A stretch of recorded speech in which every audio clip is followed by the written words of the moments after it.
Welcome back to Beaneater Buzz. My name is Jordan Hunt again, back here with Colleen McGuire as always. Hey everyone, How's it going, Colleen? it's going pretty good. Going all Spring right? training finally Yeah, spring feels training. baseball's Get, within reach. get to hear the pop of some gloves and a little bit of crack of the bat and stuff. And it's good stuff, but fun little sound bites and stuff. Yeah, Soroka's injured again, but it's a shame, man. he'll be all right. It's just a hamstring. But I somebody know, but told me that he should it's like, of course. retire, and I was like, over a hamstring? I don't know if we're quite in retirement territory yet. That seems a little bit. It just sucks because I feel like it's always a different thing. Like now it's the hammy. Like it's like, oh, the shoulder, and then this and that, and it's like, oh, and now it's the hammy. It's like, my gosh, can this guy just catch a break? Yeah, I just want him to be understand out, be back out there. It's like, that. I know it's just I think that's the big thing is that we all want to see him get back out there, and sooner or later we will. But for right now, it is a little bit of a bummer because I think we were all expecting him to come in and compete, but we'll see. He started throwing again this week, anyways. So clearly, it's not as bad as a lot of people think. So. But anyway, he's also going by Michael now. Apparently, he's no longer. Yeah. Okay. Yeah, you're right. Michael Soroka. I'm sorry, dude.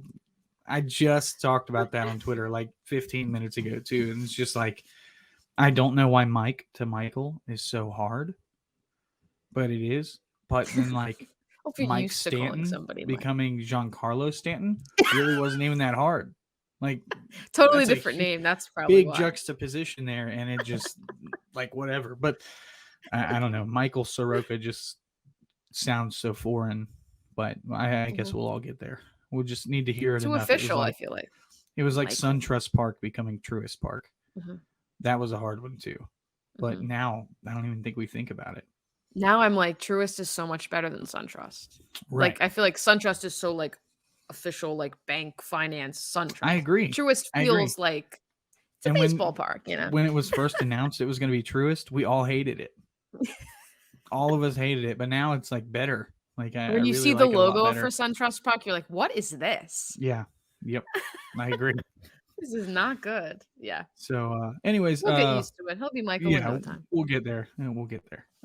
Especially if he pitches more. So that'll be something to watch there. So what we're doing this week, guys, is we're going to be doing some player previews for the 2023 season, kind of going over what they did in 2022 versus what their projections are for the 2023 season. We're going to start this week off, this first episode, with the corner infield with Matt Olson and Austin Riley. We're probably going to do, 15, 20 minutes on each section. So like maybe we'll go middle infield later, catcher, outfield. We talked about maybe doing just left field by itself because there's 15 guys for one position. And then, we could do rotation, whatever. We'll figure the rotation and bullpen out. That's kind of going to be kind of a mess. There's so many guys just there. So I think we're going to start with Matt Olson. I'm excited for Olson's second year as a Brave. Because I think settled in. Yeah, I think he's settled in. He feels at home. He finally had a normal off season where he didn't feel like, I'm going to be playing in Oakland this year. So he goes out to Arizona. He's there like 3 days, and then they're like, "Oh no, you're going to the Braves." Never mind. So he's like, "Okay, I'll jump back on a plane." And then while he's on the plane, he negotiates a $168 million contract, and then he lands in Northport, and it's nothing but questions about his contract. He's got a press conference. Then he starts the season. He's got to live in the shadow of Freddie Freeman. Mm-hmm. And then Freddie Freeman comes to Atlanta and gets his ring and has that whole, theatrical thing that happened. And it was Matt Olson may say it wasn't a lot for him, but it was. It would be hard for a person to go back to their hometown and then deal with all of that scrutiny and all of that extra stuff. So I'm excited for Matt Olson. I think that he's going to be much better in 2023. And even the postseason that he had, one of 3 guys who actually produced at all in the postseason, when you're like, yeah, that's what he can do. And so it's just exciting. And I agree, just like I feel like the pressure's off. He knows he's got this long-term deal. He knows this is his home. I feel like he can put all the stuff from last season behind him, and I think he'll have a big year. I hope he has a big year. Yeah, in the postseason he will. But in the postseason he had an OPS over 1,300. So you can't really ask for more than that. Right. That's what we went and got him for. So unfortunately, some other guys did struggle and didn't work out. Our pitching wasn't healthy. Is what it is. So we'll kind of dive into Matt here. 2022, it wasn't a terrible year. No. I know a lot of people, he received a lot of scrutiny just because he wasn't Freddie Freeman. And simultaneously, Freddie Freeman put up the best season of his career, which was crazy that he would go to another team, especially in LA of all ballparks, and then have the best season of his career. Whatever. But Matt Olson still wasn't bad. 240, 325, 477 slash line. He had a 344 WOBA, which was like right there with his expected WOBA, which was 347. Still hit 34 homers, drove in 103 RBIs. He wasn't bad. 120 weighted runs created plus. Yeah, and a 3.1 F4. It's like if you look at that independently, if you just look at those numbers, you're like, oh, hey, that's a pretty damn good player. Yeah. It's just when you're like, oh, well, that's not Freddie. It's like, when you compare him to what Freddie has done, it's a little tight. I get it. It's a little bit disconcerting, especially since that's the guy that we gave all the money to, as opposed to Freddie Freeman, who we also offered a nice chunk of money to. Let's not play that down. I mean, we did do that, but yeah, the big thing I think for Olson is that his ground ball rate went up a little bit, and his strikeout rate went up a little bit, or more than just a little bit. Definitely a big thing, like 8% or something like that. So he still didn't strike out that much. I mean, he was definitely on the lower half in strikeouts. He wasn't league average or anything. He was below that for sure, but he wasn't one of the worst in the league either. So 24.3% strikeout rate. You would like to see that come down a little bit. And also something to consider with that is it facing completely different pitching. There's an adjustment there. So perhaps the Wheelers and Nolas and DeGrom's out of the division and all, pitchers like that where there's, maybe that improves just for the sole reason of recognition and those sorts of things this season. So right. And for what it's worth, Olson handled a lot of those good pitchers pretty well. He took a lot of really good pitchers deep this year. And it was different going from a division like the AL West, which is not the best pitching division, to what is clearly the best pitching division in baseball. Like, even the bad teams in the NL East have good pitchers. Maybe not the Nationals so much. But Sandy Alcantara is one of the best pitchers in baseball, and he plays for the Marlins. Yep. I mean, the Marlins, all they have is good pitching. That's the problem for them, is that they don't have any offense. Too much pitching. Too much pitching and not enough offense.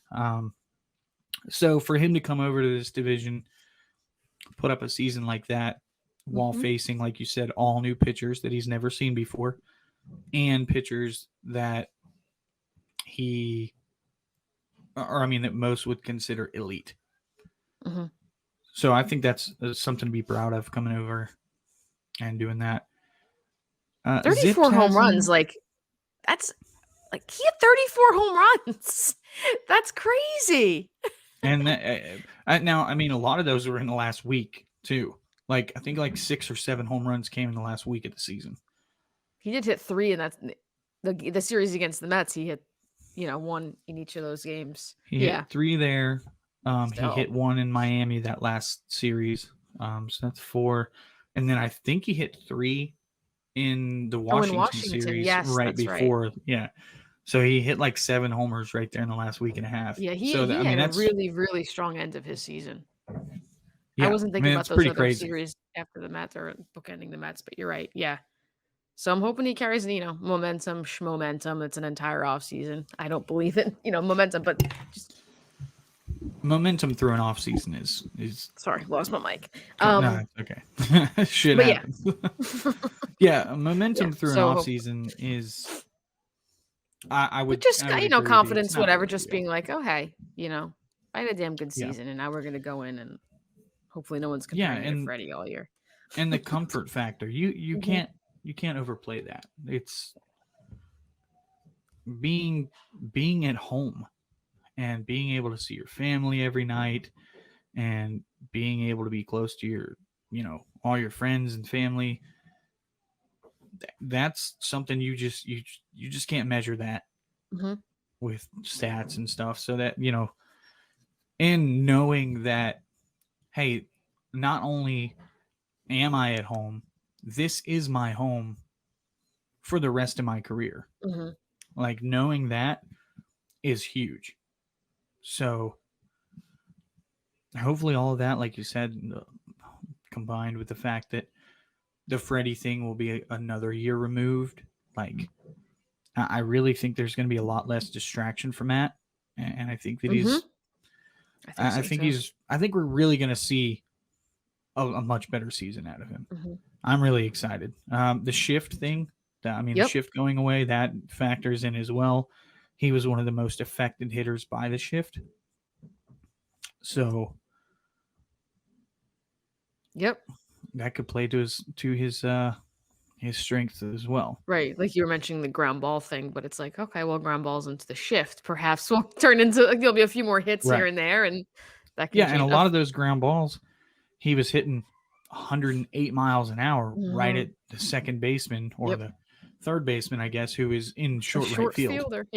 So so that guy won't be there anymore. He went up the middle a lot last year. There's going to be a hole up the middle again. Like, there's not going to be a shortstop or a third baseman sitting behind the bag at second base. Right. Like, I mean, okay, they might be a little bit because they're going to be they're going to try the best they can to shift or to shade into a shift, but it's not going to be the same as it was. Right. So he will definitely garner a few extra base hits and whatever. So maybe even a few more doubles. We'll see. I don't know, because it depends on, because guys won't be as close to the line at first base. 44 doubles. Yeah, doubles wasn't a problem for Matt Olson. He hit a lot of doubles. Yeah. He did hit a lot of doubles. Extra base hits is his thing, doubles and homers. I mean, that's whatever. That's what we got him for. So I'll take it. Zips actually has him projected quite well. They've got him 259, 353, and 512. 369 WOBA with a 137 weighted runs created plus. So Zips believes he's going to go back to who he was pre-2022. 4.6 FWAR, 36 homers, 110 RBIs. They project his walk rate to go up about 1% and his strikeout rate to come down about 3%. So if all of those things, certainly would shut some of the haters up.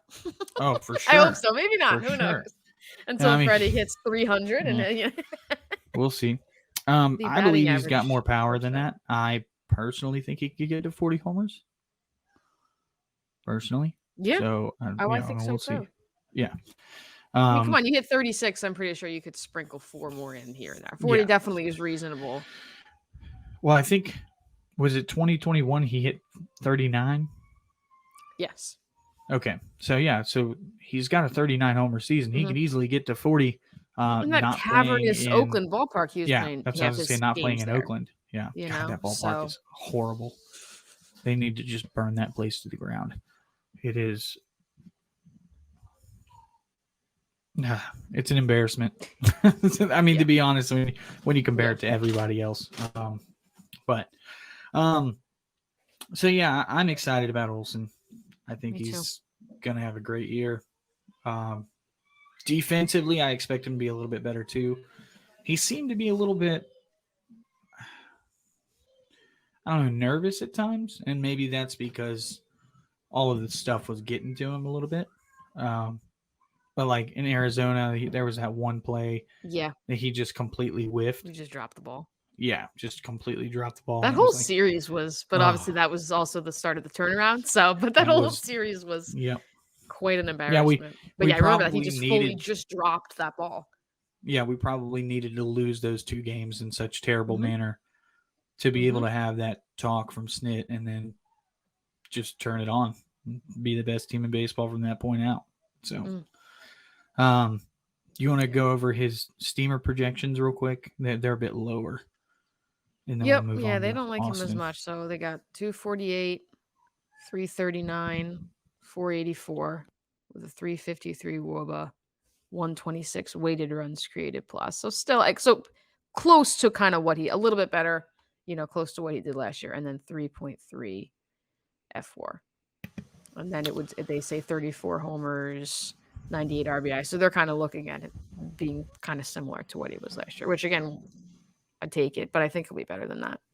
Yeah, I do too. I think they put a lot of weight into 2022, obviously. Maybe they are looking at the pitching difference and saying, hey, this is why he was so much worse or whatever. But I think that Olsen is good at adjusting. He proved that all last year. He had struggles and stuff here and there, and he would make adjustments and he'd come out of it. And then that's what he did. I mean, September for Olsen was horrible. And then he went through that slump that was like beyond really probably one of the worst slumps I've ever seen. And just the longer easily. It went, the worse it was. And of course there's, like you were saying, the extra scrutiny on top of it. Well, look at how good Freddie's doing. But I think he definitely was with the bat, and he was working with Seitzer to figure out what's the, how am I holding the bat? And like he was making changes and, And you could visibly see the adjustments he was making at the plate. You could see the difference in his batting stance. You could see the difference in his hand positioning.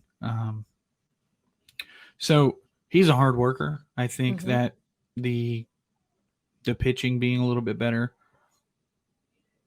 isn't going to make that big of a difference for that long. I fully expect him to start out hot. So I can't wait for baseball, man. Yeah, I know. Me either. I just want baseball. Hey, next Saturday is the first game, and it's televised. I don't know if you saw that, but it's going to be on MLB Network. I saw some of them where I didn't look at which games, but that's fantastic. Braves and I think it's Red Sox. Sights and sounds. Yeah. Okay. Braves and Red Sox are going to be on Saturday. So that's exciting. I'm excited for that. I'm gonna just chill and watch a game for the first time in months and just enjoy it. And it won't be postseason baseball, which was stressful as shit. Postseason baseball is amazing because it's like if you're winning, it's the fucking best. But if you're losing, dude, it's fucking torture. Like there was certain games I just turned off. I was like, I'm not going to watch this. Like we're clearly getting pounded here. Like I'm just gonna, like when Strider gave up the homer to Hoskins, I was like, yeah, that's enough of that. Yeah, I wasn't watching that game. I was like, I don't think I can. Yeah. So moving on to Austin Riley. Austin Riley was nothing short of fantastic in 2022. He had a couple months where I don't know if he was tired or he was just, I don't know, there was the weight of the contract, adding the contract and all that stuff. So maybe some of that stuff weighed him down a little bit in the second half, but altogether, 273, 349, 528. His WOBA and expected WOBA were like perfect. 377 for WOBA, 378 for expected WOBA. 142 weighted runs created plus, 5.5 F4, 38 homers, 93 RBIs, 8.2 walk rate, which was nice to see from Austin. It's starting to tick up a little bit more. Even defensively, he's a bit of an anomaly defensively because outs above average doesn't like him. -6 outs above average. Defensive runs saved, 6 DRS. So, and didn't he like the last month or something? I know it was. I think Mike Petriello had posted something where like the last month he was like rated like one of the top defensive third baseman. I have to see if I can go back and find that. Petriello's always looking into those weird little stats and being like, "Well, this is weird." Where you kind of look at that, you're like, "Oh, huh." Yeah. So Austin, I stand by the fact that a lot of us say that Austin is a terrible defender. I believe that to an extent. I believe that Austin has great hands. He's got a good throwing arm. If he can get to a ball, he can usually make a play on it. The problem is it's the range. His range is non-existent. He's just I've seen people describe him as a brick. He's got the range of a brick. So I started using that because it's a solid analogy. Zips loves him again. 276, 347, 525, 373 WOBA, 140 weighted runs created plus, 5.3 F4, 35 homers, 104 RBIs. They virtually predict him to be the exact same player again. And I think Braves fans would take that and be like, let's go. That's awesome. He's so good. I feel like because he had that absolutely stellar July where he was like absolutely on fire. And then he kind of fell off for a bit. He was still good, but like he wasn't. And I'm like, if he had another couple of weeks where he was that player, he was probably the MVP. Like he was so good. Like if but he just if July and August he was the same player that he was in July, he's the MVP. Hands down. And I've seen people say he's not a true MVP contender. Yeah, he really is. Like if you believe that, it's just because you're not watching him enough. Yeah. And it took me a long time to truly get on board with Austin Riley. I think like even in 2021, he hit 303, which and he still hit 33. I don't think that'll runs. ever happen again, though. Probably not. But I'm just looking at that too. I'm like, and I think he did get MVP votes. I think he got both years. He got MVP. He did. Votes. He finished top 7. But I'm like, last 2 years. He was so good in 2021 and 2022. He's such a good player. We're so lucky. And I just like before 2021, when everyone was like, trade him for Jose Ramirez, and now I'm like, yeah, that's why I'm not the GM. I mean, I was about that. So good. If that deal would have been on the table, not that I wouldn't have wanted Jose Ramirez, but dude, I would have done it. Yeah, for sure, I would have done it. But now I'm like, and that's now I'm like, turned into the player we God we didn't trade Austin Riley. Thank you, God. You remember when the Marlins wanted Austin Riley and Mike Soroka for JT Realmuto? Right. Holy shit! Imagine if we had made that trade. Now, I mean, Soroka is not so much, one of those things where it's like, like we got a great 2019 out of him. We might get something great out of him later, but we just don't know yet. Freak injury too, probably. Yeah, freak injuries. Probably doesn't get injured. Whatever. But anyway, that's the multiverse. That's yeah, exactly. That's the multiverse. It's that's another dimension that we don't live in. But had that trade gone down, and we are the team that's having to deal with this monster that is Austin Riley. And I wouldn't love that. Now, JT Realmuto is a very good player. I don't think we would have kept him. Oh, no. Yeah, I don't think Alex would have been like, 5 for 115. Yeah, let's do that. I don't think that would have been. Which is like when you look at his contract now, that was a steal. Yeah. For best catcher in huge baseball. Steal. Yeah, because he was not good for like the first half of 2022. And then the second half of 2022, he was like one of the best players in baseball. Easy. And that guy's incredible. Yeah.